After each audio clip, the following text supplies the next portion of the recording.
Study for civil services के official paid group में test हुआ था ये यूपीपीसीएस बीईओ के ग्रुप में। वीक नंबर 7 में हमारा टेस्ट हुआ था वर्ल्ड और इंडियन ज्योग्राफी का। तो सेक्शन वाइज टेस्ट में हम पहला क्वेश्चन यहाँ पर देखेंगे। यूट्यूब में जो लोग देख रहे हैं लाइक शेयर सब्सक्राइब करिएगा। अगर आप इन सारे सेक्शनल टेस्ट को बाय करना चाहते हैं तो डिस्क्रिप्शन में डिटेल्स गिवन है, आप बाय कर सकते हैं, हमारे ऑफिशियल नंबर से कॉन्टैक्ट कर सकते हैं। पहला क्वेश्चन है निम्न में से असत्य कथन को चुनना। ये मैचिंग है, तो इसमें जियोलॉजी दिया हुआ है। जियोलॉजी है जो है स्टडी ऑफ अर्थ होता है, करेक्ट है। उसके बाद ज्योमेट्री जो है मेजरमेंट ऑफ अर्थ होगा, पृथ्वी का मापन, ये भी करेक्ट है। जियोइड जो है, जियोइड जिसको बोलते हैं, ये शेप है अर्थ का, शेप फॉर्म में। जियोथर्मल जो है ये जो है स्टडी नहीं है, क्योंकि ज़्यादातर लॉजी आप देखेंगे जो भी स्टडी होती है उसमें लॉजी लगा होता है, तो study of earth outer structure Jio thermal नहीं होगा। तो ये हमारा करेक्ट आंसर हो गया, यानी कि ये जो है नॉट करेक्टली मैच्ड है। ऑप्शन नंबर 4 हमारे फर्स्ट क्वेश्चन का आंसर है। अब इसमें प्लैनेट्स के नाम दिए हैं, बुध है, शुक्र है, बृहस्पति है, शनि है, मंगल है। और तथ्य जो इन से मेल खाते हैं उससे मिलाना है। तो ये जो है मरकरी जो है इसका रिवोल्यूशन जो है सबसे शॉर्टेस्ट होता है, स्मॉलेस्ट रिवोल्यूशन। फिर आपका ये वीनस जो है, वीनस है अर्थ का ट्विन कहा जाता है, ठीक है। और जुपिटर जो है ये कहा जाता है बिगेस्ट प्लैनेट, ये भी करेक्ट है। उसके बाद जो है सैटर्न, सैटर्न क्या है? सैटर्न का मतलब है रिंग ऑन 4 साइड्स, चारों तरफ जो है वलय देखे जाते हैं इसमें सैटर्न। और मार्स जो है आपका बच गया, rotation on its axis same as earth, ये हमसे मैच हो गया। तो सारे के सारे मैच हो जाएंगे। अगर आप 5 में से 2 या 3 भी मैच कर लेते हैं तो आपका आंसर सही मिल जाता है। हमारे क्वेश्चन का आंसर हो जाएगा ए, ये जो है ए में सही मैचिंग है। क्वेश्चन नंबर सेकंड का आंसर है ए। आगे बढ़ते हैं हम लोग। मैच द फॉलोइंग है, सही सुमेलित करना है एक बार फिर से।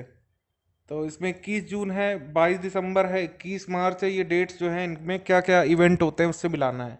तो आपका जो है 21 जून को होता है समर सोल्स्टाइस, ठीक है, ग्रीष्म अयनांत, ठीक है। और फिर आपका 22 दिसंबर को होता है विंटर सोल्स्टाइस।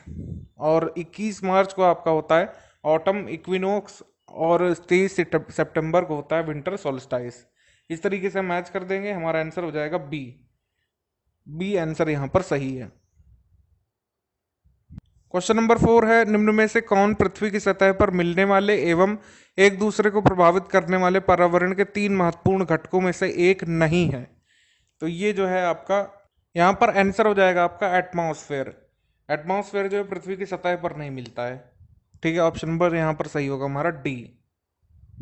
हमको बताना है मानचित्र के घटक कौन से होते हैं। Which of the following are the components of map? तो मैप में डिस्टेंस जरूरी है, डायरेक्शन जरूरी है और सिंबल्स का महत्व है। 1 2 3 यहाँ पर सही है, बाकी स्केच और प्लानिंग जो है प्रमुख घटक नहीं है। तो हमारे क्वेश्चन का आंसर हो जाएगा C, 1 2 and 3 only. Correct statement find करना है। विश्व वृत्त तथा मकर वृत्त, ठीक है, both equator and tropic of capricorn passes through both South America and African countries, ये करेक्ट है। अफ्रीका एक ओनली कॉन्टिनेंट है जहां पर तीनों imaginary line equator, tropic of cancer और ट्रॉपिक ऑफ कैप्रिकॉर्न पास होती हैं, ये भी करेक्ट है। मेजर जो है पार्ट है अफ्रीकन कॉन्टिनेंट का, नॉर्दर्न और ईस्टर्न हेमिस्फेयर में लाई करता है, तो ये भी करेक्ट है। हमारे क्वेश्चन का करेक्ट आंसर हो जाएगा 1 2 एंड 3। फोर्थ वाला इनकरेक्ट है, आर्कटिक सर्किल जो है साउथ अमेरिका से पास नहीं करता है। तो हमारे क्वेश्चन का आंसर हो जाएगा 3, 1 2 and 3 only, C. Question number 7 है, निम्न कथनों पर विचार करें और दिए गए कूट के हिसाब से सही कथन या कथन को, अगर एक से ज्यादा है तो उन्हें चूज करना है। तो पहला है जल संधि, यानी स्ट्रेट एक नैरो पैसेज होता है water connecting to larger water bodies. जल स्थल संधि जो है जिसको स्ट्रेट बोलते हैं, स्थल का वह संकरा भाग जो दो बड़े जलीय स्थलीय मार्गों को जोड़ता है, ये है आपका स्ट्रेट। नैरो वाटर बॉडी जो दो बड़े स्थलों को जोड़ती है, वो दो कॉन्टिनेंट हो सकते हैं, कॉन्टिनेंटल पार्ट हो सकते हैं, दो देश हो सकते हैं। तो पनामा नहर जो है और स्वेज नहर स्थल संधियों को काटकर बनाए गए हैं। पनामा कनाल और स्विस कनाल जो है इस्थमस से बने हैं, ये दोनों जो है करेक्ट है।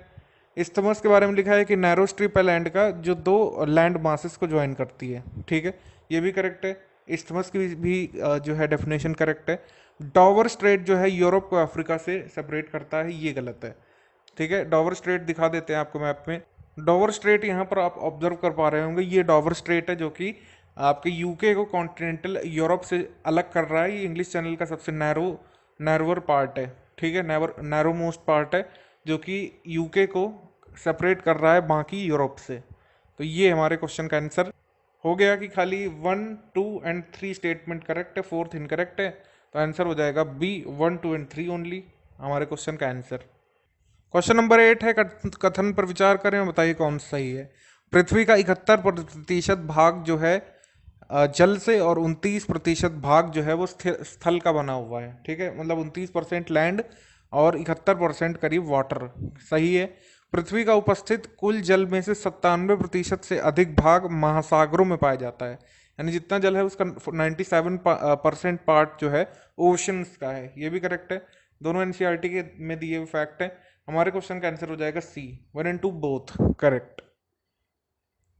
क्वेश्चन नंबर 9 है, पहला स्टेटमेंट कह रहा है कि पैसिफिक ओशियन जो है वर्ल्ड का सबसे बड़ा ओशियन है और पूरे 1/3 हिस्से को पृथ्वी को घेरे हुए है। करेक्ट है।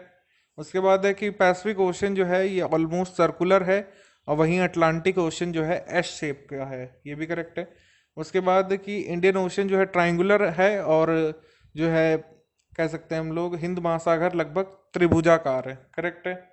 उसके बाद है कि कोस्टलाइन जो है पैसिफिक ओशियन की हाईली इंडेंटेड है, तो अत्यंत दंतुरित है, दांतदार है। तो ये इनकरेक्ट हो जाएगा। 4th इनकरेक्ट है, बाकी 1, 2, 3 करेक्ट है। हमारे क्वेश्चन का आंसर बनेगा यहाँ पर बी 1, 2 एंड 3 यहाँ पर आपका सही है, ऑप्शन नंबर बी। अब वायुमंडल के इन विभिन्न परतों को नीचे से ऊपर की तरफ लगाना है। जो सबसे नीचे है उसको पहले रखेंगे और जो सबसे ऊपर है उसको आखिर में रखेंगे।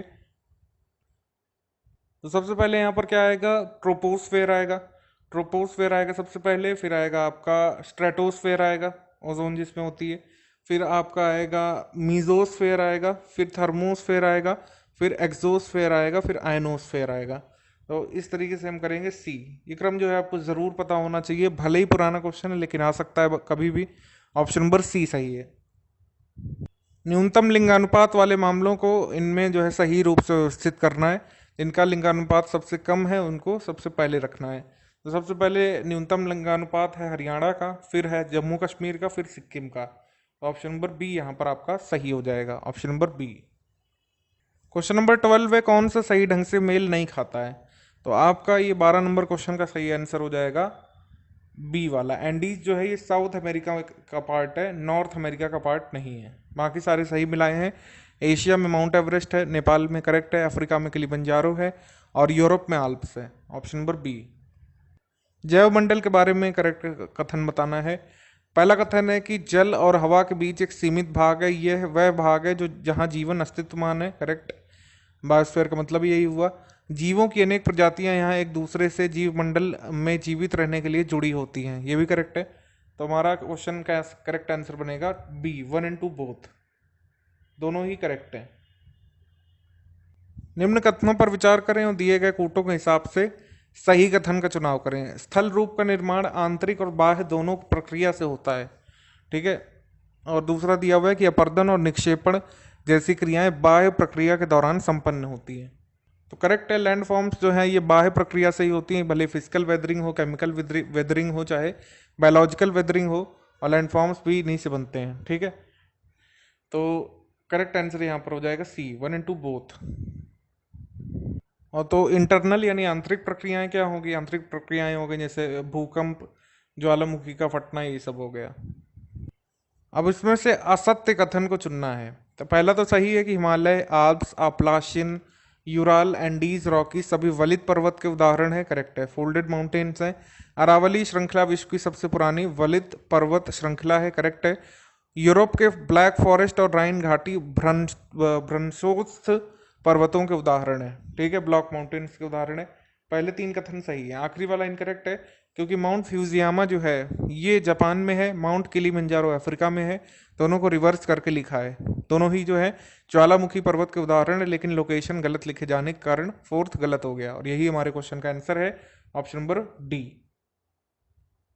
क्वेश्चन नंबर 16 में इनको अरेंज करना है। हिमालय नदियों को उत्तर से दक्षिण की तरफ लगाना है, यानी कि ऊपर से नीचे की तरफ। सतलज, ब्यास, रावी, इंदुस, झेलम, चेनाब, इनको अरेंज करना है। ये हिस्सा आप देख सकते हैं यहाँ पर पूरा दिखाया हुआ है, थोड़ा सा ब्लर हो सकता है लेकिन दिख जरूर रहा होगा आपको। इंदुस, झेलम, चेनाब, रावी, ब्यास, सतलज, ये सही क्रम है। IJC RBS ये सही क्रम है। तो सही क्रम यहाँ पर बनेगा 465 321, यानी कि ऑप्शन नंबर ए यही होगा, आप मिला लीजिएगा। The northern most range is called great Himalaya और हिमाद्री। 17 नंबर क्वेश्चन का पहले स्टेटमेंट है कि सबसे उत्तर में स्थित श्रृंखला को वृहत हिमालय या हिमाद्री भी कहते हैं, करेक्ट है। वर्ल्ड्स हाईएस्ट पीक जो है हिमाद्री में स्थित है, माउंट एवरेस्ट, ये भी करेक्ट है।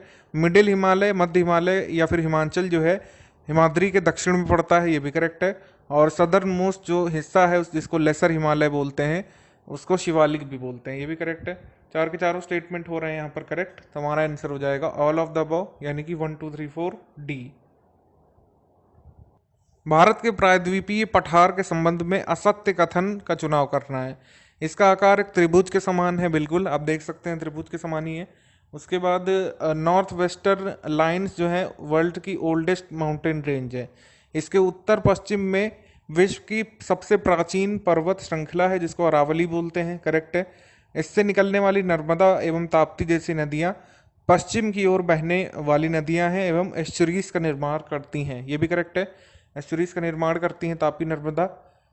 इसके इस पठार के पश्चिम में सह्याद्री यानी कि वेस्टर्न घाट्स पाया जाता है और पूर्व में बंगाल की खाड़ी पाई जाती है। ये सब सही है आपके डेक्कन प्लेट्यू के बारे में।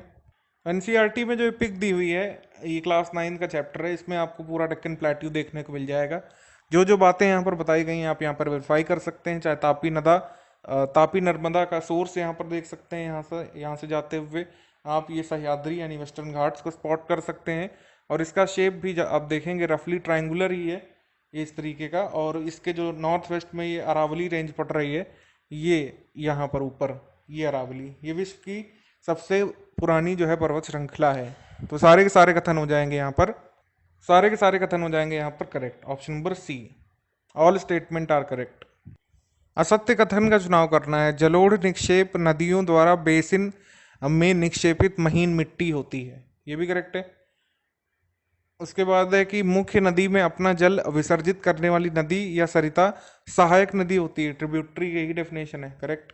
उसके बाद गंगा और ब्रह्मपुत्र नदियां विश्व के सबसे बड़े डेल्टा का निर्माण करती हैं जो सुंदरबन डेल्टा है, ये भी करेक्ट है। सुंदरबन डेल्टा जो है वर्ल्ड्स सेकंड लार्जेस्ट डेल्टा है, ये लिखा हुआ है, जबकि ये वर्ल्ड्स लार्जेस्ट डेल्टा है। तो हमारा क्वेश्चन का आंसर हो गया डी। क्वेश्चन नंबर 20, पश्चिमी घाट एक समान रूप में है जबकि पूर्वी घाट जो है बीच बीच में टूटा है या दांतदार है, तो ये करेक्ट है। उसके बाद है कि वेस्टर्न कोस्टल प्लेन जो है नैरो है, ठीक है, लेकिन ईस्टर्न कोस्टल प्लेन जो है ब्रॉड है, ये भी करेक्ट है। तो आप देखेंगे कि ज़्यादातर बंदरगाह वहीं पर है ईस्टर्न वाले हिस्से में, हमारे यहाँ पर विशाखापट्टनम, टूतीकोरिन, करेक्ट है 1 और 2 दोनों। Reverse originating from western Ghats form delta, ये गलत है, एस्चुरीज बनाते हैं। While river originating from eastern Ghats form estuaries, यहाँ पर डेल्टा होना चाहिए। तो एक दूसरे को रिप्लेस कर दिया है यहाँ पर। जो रिवर निकलती है वेस्टर्न घाट से वो बनाएगी एस्चुरी, जो निकलेगी ईस्टर्न घाट से, पूर्वी घाट से, वो बनाएगी डेल्टा। ये दोनों को उल्टा लिख दिया है, ये हमारा रॉन्ग हो गया स्टेटमेंट। तो करेक्ट आंसर यहाँ पर बन रहा है 1 और 2 ओनली, यानी ए। निम्न कथनों पर विचार करना है कि ये जो है अधिक वर्षा वाले क्षेत्रों में पाए जाते हैं। वृक्ष घने होते हैं कि सूर्य का प्रकाश जमीन तक नहीं पहुंच सकता है। वर्ष के अलग अलग समय में अपनी पत्तियां गिराते हैं और वृक्षों की अनेक प्रजातियां पाई जाती हैं। हम किस तरह के वन के बारे में बात कर रहे हैं? तो ये है आपके tropical rain forest, option number B, ठीक है। उष्ण कटिबंधीय वर्षा वन, ऑप्शन नंबर बी। भारत में निम्नलिखित में से किन स्थानों पर सदाबहार वन देखने को मिलेंगे? Evergreen forest. तो आपको अंडमान और निकोबार में देखने को मिलेंगे, नॉर्थ ईस्टर्न रीजन में देखने को मिलेंगे, मिजोरम में, ये भी करेक्ट है। उसके बाद है कि वेस्टर्न घाट्स में देखने को मिलेंगे, ये भी करेक्ट है। उसके बाद है कि हिमालयन रीजन में देखने को मिलेंगे, उत्तराखंड और हिमाचल में। तो यहाँ नहीं देखने को मिलेंगे, यहाँ तो अल्पाइन देखने को मिलेंगे, ना कि रेन फॉरेस्ट, कॉनिफरस देखने को मिलेंगे, सॉरी। तो हमारे क्वेश्चन का आंसर हो जाएगा बी, 1 2 और 3। तो वेजिटेशन का डिस्ट्रीब्यूशन आपको देखना चाहिए अपनी बुक्स में। अब किन विशेषताओं के बारे में बात कर रहे हैं, किसकी विशेषता के बारे में, किस तरह के वन की विशेषता बताई जा रही है? पहली विशेषता, भारत के अधिकांश भाग में इस प्रकार के वन पाए जाते हैं। नहीं आइडेंटिफाई कर सकते हैं आप अगर आपको ना पता हो। ये कम घने होते हैं और वर्ष में एक निश्चित समय पर अपनी पत्तियां गिराते हैं, ठीक। ये दूसरा क्लू मिल गया। तीसरा क्लू है कि इन वनों को मानसूनी वन भी कहा जाता है, ठीक है। साल, सागौन, पीपल, नीम जो है महत्वपूर्ण है। हम किसके बारे में बात कर रहे हैं? तो ये है आपके monsoon forest, tropical monsoon forest, option number B. Question number 24, ये वन जो है खारे पानी में भी रह सकते हैं, मुख्यतः भारत के दक्षिण पूर्वी क्षेत्र में पाए जाते हैं। इस प्रकार के वनों की एक महत्वपूर्ण प्रजाति वृक्ष के नाम से सबसे बड़े डेल्टा का नाम रखा गया है। ठीक है, हमको तीसरे क्लू से पता चल गया कि ये हर हाल में आपका मैंग्रोव फॉरेस्ट है, क्योंकि यहाँ पर सुंदरवन डेल्टा के बारे में बात की जा रही है, option number B. 25 number question है, निम्नलिखित में से किसे प्राकृतिक पर्यावरण के अंतर्गत सम्मिलित नहीं किया जा सकता है? तो जो है इसमें शामिल होंगे, लिथोस्फेयर भी शामिल होता है इसमें, एटमॉस्फेयर भी होता है, बायोस्फेयर भी होता है, हाइड्रोस्फेयर भी होता है। तो आप देखेंगे कि नेचुरल इन्वायरमेंट में तो सभी का योगदान होता है, यहाँ पर नन ऑफ द अबव होना चाहिए, यानी कि सबको शामिल करना पड़ेगा। तो ये है, यहाँ पर लिथोस्फेयर भी होता है, एटमॉस्फेयर भी पार्ट है, बायोस्फेयर भी और हाइड्रोस्फेयर भी नेचुरल इन्वायरमेंट का। 26 नंबर क्वेश्चन, आग्नेय, अवसादी और कायांतरित शैल के 3 प्रमुख प्रकार हैं। ठीक है, सेडिमेंटरी, इग्नियस, मेटामॉर्फिक। तरल मैग्मा के ठंडे होने पर ठोस रूप ग्रहण करने वाला प्राथमिक शैल होता है, करेक्ट है ये। प्राइमरी रॉक होते हैं जो ठंडे मैग्मा मतलब मैग्मा के ठंडे होने से बनते हैं। ठीक है, उसके बाद है कि there are 2 type of primary rocks, intrusive rock और एक्सट्रूसिव रॉक। ठीक है, अंतर्भेदी शैल और बहिर्भेदी शैल। तो शैलों के बारे में तीनों ही बातें जो कही गई हैं वो करेक्ट हैं प्रॉपर्टीज। हमारा आंसर हो जाएगा डी, यानी all of the above, D. Sedimentary rocks के बारे में कौन सा स्टेटमेंट नॉट करेक्ट है बताना है। पहला है वायु, जल, पवन आदि जो है शैलों के छोटे कणों कणों के परतदार जमाव से निर्मित होता है आपका सेडिमेंट्री रॉक, करेक्ट है। अवसादी शैल एवं उच्च ताप एवं दाब के कारण कायांतरित शैलों में परिवर्तित हो जाते हैं, ये भी करेक्ट है। फॉसिल यानी अवसादी शैलों में प्रायः जीवाश्म पाए जाते हैं, जबकि आग्नेय शैलों में इनकी कमी देखी जाती है। ये तीनों ही करेक्ट हो गए, 1, 2 एंड 3। तो आपको बताना है इनकरेक्ट। जब तीनों ही करेक्ट मिल गए तो ऑब्वियसली पढ़ने की जरूरत नहीं है, डी वाला ही नॉट करेक्ट होगा। वोल्केनो के बारे में पहला स्टेटमेंट है कि भूपर्पटी पर खुला एक छिद्र जिससे पिघले हुए पदार्थ जो है अचानक उत्सर्जित होते हैं, ये ज्वालामुखी है। यह अंतर्जनित बल के अंतर्गत आकस्मिक बल का परिणाम है। ठीक है, it is a result of sudden forces which acts under endogenic forces, ये भी करेक्ट है, 1 एंड 2। तो both statement are correct regarding volcano, option number C. अब कंपोजिशन है और वायुमंडल में उपस्थित गैस, तो नाइट्रोजन सबसे ज़्यादा होगा, ठीक है, फिर ऑक्सीजन होगा, फिर जो है 0.03% क्या चीज़ होती है, 0.03% होता है आपका CO2। ये हो गया CO2, यहाँ पर हो गया नाइट्रोजन, ये हो गया ऑक्सीजन, फिर बचा आर्गन, आर्गन हो जाएगा यहाँ पर सी से मिलाएंगे आर्गन को, और आपका अदर गैसेस हो जाएगा 0.04%। तो इस तरीके से हम मैच कर देंगे, हमारा आंसर बनेगा सी। क्वेश्चन नंबर 30, इसमें असत्य कथन या फिर नॉट करेक्ट चुनना है।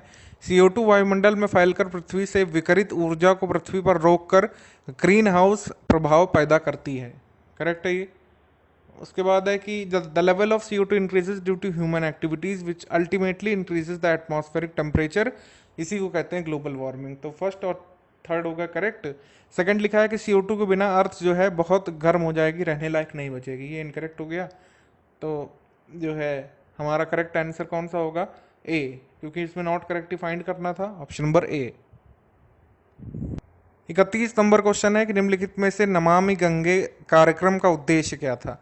नमामि गंगे कार्यक्रम का उद्देश्य था सीवरेज ट्रीटमेंट इंफ्रास्ट्रक्चर डेवलप करना, रिवर फ्रंट डेवलप करना, ये भी इसका जो है वर्क था, और एफोरेस्टेशन भी है। तो तीनों ही हैं, और ऑप्शन हमको सपोर्ट भी करता हुआ दिख रहा है इससे, D, all of the above. Namami Gange project के 3 मेजर ऑब्जेक्टिव हैं, ए, बी और सी। 32 नंबर क्वेश्चन में सही कथन बताना है कि वायुमंडल में मौजूद ताप एवं शीतलता के परिणाम को तापमान कहते हैं, करेक्ट है ये, ठीक है। अगला है कि सूर्य से आने वाली वह ऊर्जा जिसे पृथ्वी रोक लेती है उसे आतपन कहते हैं, ठीक है, insolation, correct. The amount of insolation increases from poles towards the equator, ये उल्टा लिखा हुआ है, इंसोलेशन जो है बढ़ेगा जब पोल से इक्वेटर की तरफ आएंगे, तो ये नॉट करेक्ट हो गया। हमारा करेक्ट आंसर बनेगा 1 एंड 2 ओनली, 1 एंड 2 ओनली। इसमें इनकरेक्ट जो है फाइंड करना है। वर्ष भर लगातार एक निश्चित दिशा में बहने वाली पवनें स्थायी पवनें कहलाती हैं, ये करेक्ट है। उसके बाद लिखा है कि विंड जो है एक पर्टिकुलर पीरियड में ब्लो होती है, किसी भी दिन या फिर मतलब साल के किसी भी दिन ब्लो होती है एक छोटे एरिया पर, उसको सीजनल विंड कहते हैं लिखा है, जबकि इसको लोकल विंड बोलते हैं। ये इनकरेक्ट हो गया। विंड जो अपना डायरेक्शन चेंज करती है सीजन के अकॉर्डिंग, उसे लोकल विंड कहते हैं, जबकि यहाँ पर होना चाहिए सीजनल विंड, तो ये रॉन्ग हो गया। तो उल्टा लिखा हुआ है क्रिस क्रॉस, बी और सी। बी मतलब सेकंड और थर्ड वाले फैक्ट्स क्रिस क्रॉस लिखे हुए हैं, हमारा आंसर हो जाएगा। नॉट करेक्ट पूछा है, 2 और 3 ओनली होगा, बी। 33 नंबर है, अलवण जल के मुख्य स्रोत नदी, तालाब एवं हिमनद है। ठीक है, करेक्ट है। इनमें जो जल निकलता है वो अलवणीय होता है। ठीक है, नॉन सॉल्टी होता है। The oceanic bodies and the sea contain salty water, महासागरों समुद्रों में जल लवणीय होता है। ठीक है, ये भी करेक्ट है। Some lakes are also salty, lake Baikal, तो कुछ लेक भी लवणीय होती हैं। लेक बैकाल जो है ये फ्रेश वाटर लेक है, यानी कि ताजे पानी की झील है, ताजे पानी की सबसे बड़ी झील है, जबकि यहाँ पर खारे पानी के रूप में इसका एग्जाम्पल दे रखा है। तो ये नॉट करेक्ट हो गया, हमसे करेक्ट पूछा है, 1 और 2 ओनली यहाँ पर करेक्ट होगा। क्वेश्चन नंबर 34 को हम लोग देखेंगे, इसको हिंदी वर्जन से स्टडी करेंगे। उच्च ज्वार जो है नौका संचालन में या नौ संचालन में सहायक होता है, करेक्ट है ये। जल स्तर को तट की ऊंचाई तक पहुंचाकर जहाज को बंदरगाह तक पहुंचने में सहायक है, करेक्ट है। उच्च ज्वार मछली पकड़ने वालों के लिए सहायक है। ज्वारीय तरंगों से बिजली भी उत्पन्न की जा सकती है। तो चार के चारों स्टेटमेंट यहाँ पर हो रहे हैं करेक्ट। हमारा आंसर हो जाएगा all of the above, D, all of the above. Ocean current के बारे में पहला स्टेटमेंट है कि निश्चित दिशा में महासागरीय धाराएं सतह के नीचे नियमित रूप से बहने वाली जलधाराएं होती हैं। तो सतह के नीचे भी हो सकती है, सतह के ऊपर भी हो सकती है। तो ये जो है इनकम्प्लीट स्टेटमेंट है, इस वजह से हम इसको रॉन्ग मानेंगे। उसके बाद है कि ये जो है वार्म भी हो सकता है, कोल्ड भी हो सकता है, ये करेक्ट है। वार्म करंट जो इक्वेटर टू पोल मूव करता है, जबकि कोल्ड करंट जो है पोल से इक्वेटर मूव करता है। ये भी जो है उल्टा दिया हुआ है, तो ये इनकरेक्ट हो गया। करेक्ट बच रहा है खाली दूसरा, तो हमारा ऑप्शन नंबर ए यहाँ पर सही होगा। 36 नंबर क्वेश्चन का पहला कथन है, लैब्राडोर धारा ठंडी जबकि गल्फ स्ट्रीम जो है गर्म जल धारा है, ये करेक्ट है।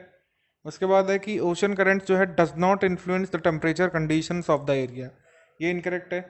करते हैं influence, the area where the warm and cold current meet provides the best fishing ground of the world, ये भी करेक्ट है। उसके बाद है कि the area where warm and cold current meet experiences clear and foggy free weather, गर्म और ठंडी जलधाराओं के संगम पर मौसम एकदम साफ कोहरों से रहित होता है, ये इनकरेक्ट है। तो हमारा करेक्ट आंसर हो जाएगा 1 और 3 ओनली, 1 और 3 ओनली, बी। अब हमको बताना है डैश पाए जाते हैं भूमध्य रेखा एवं उष्णकटिबंधीय के आसपास, ट्रॉपिकल एरिया के आसपास, उन्हें उष्णकटिबंधीय वर्षावन भी कहते हैं, गर्म एवं अत्यधिक वर्षा वाले क्षेत्र में पाए जाते हैं। तो ये आपके tropical evergreen forest, option number B. कौन सा घास थल यानी जो ग्रासलैंड है वो उसका नाम गलत लिखा हुआ है। ठीक है, तो पूर्वी अफ्रीका में सवाना होता है, करेक्ट है। ब्राज़ील में कैंपोस होता है, करेक्ट है। लेकिन जो डाउन्स है ये ऑस्ट्रेलिया में होता है, साउथ अफ्रीका में नहीं। तो डाउन्स वाला इनकरेक्ट है। सेंट्रल एशिया में स्टेपी पाए जाते हैं, ये करेक्ट है। तो सी हमारे क्वेश्चन का आंसर हो गया। कौन सा यहाँ पर टेम्परेट ग्रासलैंड नहीं है? तो पंपास है अर्जेंटीना में, करेक्ट है। प्रेरी जो है नॉर्थ अमेरिका में, करेक्ट है। आपका वेल्ड जो है साउथ अफ्रीका में है, करेक्ट है। लेकिन लानोस जो है ये तो वेनेजुएला में पड़ रहा है, वेनेजुएला इतना गर्म खुद ही है, तो ट्रॉपिकल में है। तो इससे ही आपने अंदाजा लगा दिया कि लानोस तो हो ही नहीं सकता वेनेजुएला में। ऑप्शन नंबर सी हमारा आंसर हो गया। अत्यधिक ठंडे और ध्रुवीय क्षेत्रों में पाया जाता है। मॉस लाइकन जो है अल्पकालिक ग्रीष्म ऋतु के दौरान विकसित होते हैं वनस्पति के रूप में। जानवरों के शरीर में मोटा फर और मोटी चमड़ी पाई जाती है। सील, वॉलरस, ध्रुवीय भालू पाए जाते हैं। ये सब जो है आपको टुंड्रा रीजन में देखने को मिलेगा। Option number C, tundra. बसने के लिए आदर्श स्थान के लिए कौन कौन सी अनुकूलताएं जरूरी हैं? Favourable climate, correct. Availability of water, correct. Suitable land, correct. और फर्टाइल सॉइल, ये भी करेक्ट। हमारा आंसर हो जाएगा यहाँ पर ऑल ऑफ द अबव। ये सारी रिक्वायरमेंट चाहिए आपको अगर आपको कहीं पर निवास करना है, बसना है वहाँ पर। वर्षावन के लोगों द्वारा कृषि की कौन सी पद्धति अपनाई जाती है? तो ये है slash and burn in rain forest. Slash और बर्न करते हैं, अलग अलग जो रीजन है वहाँ पर स्लैश और बर्न मेथड को अलग अलग नामों से जानते हैं। ऑप्शन नंबर ए यहाँ पर करेक्ट है। प्रेरी जो है ये शीतोष्ण घास का मैदान है उत्तर अमेरिका में, करेक्ट है। उसके बाद ग्रासलैंड जो है प्रेरी की नेटिव अमेरिकन यहाँ पर रहते हैं जिनको रेड इंडियन बोला जाता है, ये भी करेक्ट है। उसके बाद these grassland form the world's best land for the pasture and animal husbandry, चारागाह और पशुपालन के लिए उत्तम भूमि मानी जाती है, करेक्ट है। तो इसमें all of the above correct हो जाएगा 1, 2 एंड 3। ये टेम्परेट ग्रासलैंड है, ठीक है। उसके बाद आपका है कि ऑरेंज और लिम्पोपो नदी की सहायक नदियां इस प्रदेश को सींचती हैं, करेक्ट। अब ये दूसरा क्लू मिल गया। उसके बाद तीसरा क्लू है कि ये रीजन जो है गोल्ड और डायमंड माइंस में अबंडेंट है। मरीनो शीप यहाँ पर पाई जाती है, मरीनो पाई जाती है वेल्ड में। ऑप्शन नंबर बी हमारा करेक्ट आंसर है। हम बात कर रहे हैं वेल्ड ग्रासलैंड के बारे में, ऑप्शन नंबर बी। अब सहारा के बारे में, सहारा रेगिस्तान के बारे में इनकरेक्ट चुनना है। तो ये डेजर्ट जो है 11 कंट्री को टच करता है। नॉर्थ वेस्ट में जो है यहाँ पर एटलस माउंटेन पाए जाते हैं, इसमें ये भी करेक्ट है। डेजर्ट जो है काफ़ी बड़े एरिया में स्प्रेड है। नॉर्दर्न रीजन जो है अफ्रीकन कंट्रीज का वहाँ पर, ये भी करेक्ट है। लेकिन जो है वर्ल्ड का कोल्डेस्ट मतलब लार्जेस्ट कोल्ड डेजर्ट नहीं, लार्जेस्ट हॉट डेजर्ट है। तो ये वाला इनकरेक्ट हो गया पॉइंट, और यही हमारे क्वेश्चन का आंसर हो गया। बाकी सेकंड, थर्ड और फोर्थ में जो इन्फॉर्मेशन दी हुई है सहारा के बारे में वो करेक्ट है। आंसर हो जाएगा ए। सॉइल कंजर्वेशन के लिए, मृदा संरक्षण के लिए, ठीक है, कौन सी हम विधियां अपना सकते हैं? मल्चिंग, जो contour ploughing, terrace farming, shelter belts, contour barriers, rock dams और इंटरक्रॉपिंग, सारे के सारे कर सकते हैं। हमारा आंसर हो जाएगा डी। 1, 2, 3, 4, 5, 6, 7 सारे हम मेथड अपना सकते हैं। क्वेश्चन नंबर 47, मृत पौधे और जंतुओं के अवशेष, पशुओं का गोबर आदि अपशिष्ट को गैसीय ईंधन में बदलने की प्रक्रिया को बायोगैस कहते हैं, करेक्ट है ये। और ऑर्गेनिक वेस्ट जो है डिकम्पोज किया जाता है बैक्टीरिया द्वारा बायोगैस के फॉर्म में, ये भी करेक्ट है। उसके बाद है कि बायोगैस जो है मिक्सचर है मिथेन और नाइट्रोजन का, जबकि मिक्सचर है आपका मिथेन का और कार्बन डाइऑक्साइड, हाइड्रोजन सल्फाइड जैसी गैसों का। तो हमारा करेक्ट आंसर हो जाएगा 1, 2, मगर इसमें पूछा नॉट करेक्ट वाला, तो आंसर हो जाएगा ओनली 3, बी। 48 नंबर क्वेश्चन है, निम्नलिखित में से कौन सा सनराइज उद्योग के अंतर्गत शामिल है? सनराइज उद्योग में क्या क्या आता है? जो नवीन हो, जो इनोवेटिव हो, जो आज से पहले ना हुआ उद्योग और जिसकी ग्रोथ बहुत बम्पर होती है, वो होता है सनराइज इंडस्ट्री। तो ये होता है इंफॉर्मेशन टेक्नोलॉजी, हेल्थ सर्विसेज भी है, हॉस्पिटैलिटी भी है, और एजुकेशन और नॉलेज रिलेटेड फील्ड्स भी हैं। क्वार्टरनरी एक्टिविटीज़ ज़्यादातर होती हैं इसमें। तो सनराइज इंडस्ट्री में आ जाएगा D, all of the above. Sunset industry अगर पूछ लें, टेक्सटाइल इंडस्ट्री, पेट्रोलियम इंडस्ट्री, ये सब हो जाएंगे आपके सनसेट इंडस्ट्रीज में। आगे क्वेश्चन है कि 49 वाला, इसमें बताइए सही कथन कौन सा है? एक्चुअली इस पे पूछा है कि नॉट करेक्ट कौन सा मिलाया हुआ है। तो पहला है कि यंग डिपेंडेंट्स यानी कि युवा आश्रित लोगों का वर्ग है 15 वर्ष से कम आयु का, ये करेक्ट है। वृद्ध आश्रित लोग 65 वर्ष से अधिक आयु के माने जाते हैं, करेक्ट। कार्यरत आयु वर्ग के लोग माने जाते हैं 15 से 65 वर्ष के, ये भी करेक्ट है। तो इनकरेक्ट कोई है ही नहीं, तो आंसर हो जाएगा D, none of the above is incorrect. Question number 50 है, जन्म दर अर्थात प्रति 1000 व्यक्तियों पर जीवित जन्मों की संख्या, birth rate number of live birth पर 1000 people, death rate number of deaths पर 1000 people, natural growth rate difference between death rate and birth rate, the population increase in the world is mainly due to the rapid increase in the natural growth rate, ठीक है, ये भी correct है। तो सारे के सारे स्टेटमेंट यहाँ पर करेक्ट है, आंसर हो जाएगा D, all of the above.